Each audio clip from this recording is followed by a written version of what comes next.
Je suis une créatrice de contenu, on va dire, assez accessible. Pourquoi? Déjà parce que je ne me la pète pas, j'ai pas non plus 150 000 abonnés. Quoique, si, mais sur plein de plateformes différentes. Donc je n'ai pas conscience d'avoir des abonnés. Donc qu'est-ce que je fais? Donc je prends le temps de répondre à presque tout le monde. Sauf que ça laisse porter à confusion. Je sais pas comment vous expliquer.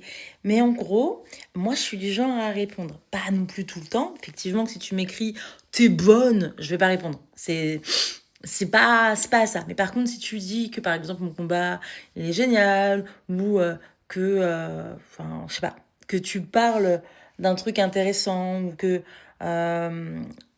voilà, tu échanges poliment avec moi, il est vrai que je vais prendre le temps de te remercier et voilà, je vais passer à autre chose. Il y a des gens avec qui je vais discuter un peu plus longtemps, mais pas du tout dans un terme de drague ou quoi que ce soit, juste parce que c'est intéressant de prendre note de la vie des autres, de pouvoir échanger avec des personnes différentes, des personnes qui ne sont pas de mon entourage, et de pouvoir avoir leur ressenti, discuter avec eux, et voilà. Et il m'est arrivé une dinguerie récemment. Il y a un gars très gentil qui m'écrit pour me dire qu'il trouve que c'est très beau ce que je fais, que franchement j'ai beaucoup de force, de caractère, etc.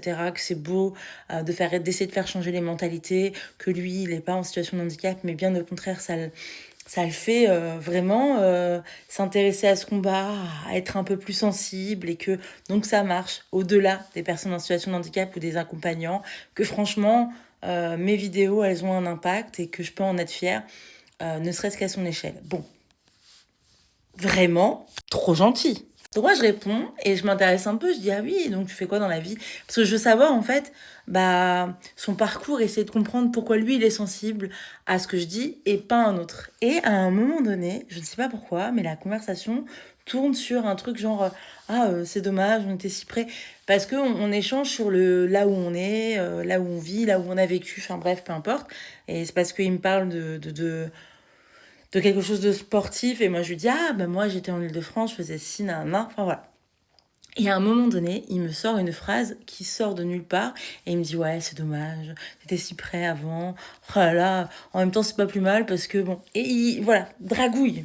Donc là je le remets à sa place et je dis je suis désolée, moi je suis en couple, je suis pas du tout sur les réseaux pour faire des rencontres, enfin des rencontres physiques non, mais voilà, j'échange avec les gens, je discute avec les gens, je prends plaisir à échanger, mais rien de plus, voilà, je suis en couple.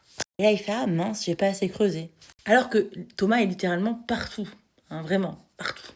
Et bref, lunaire quoi.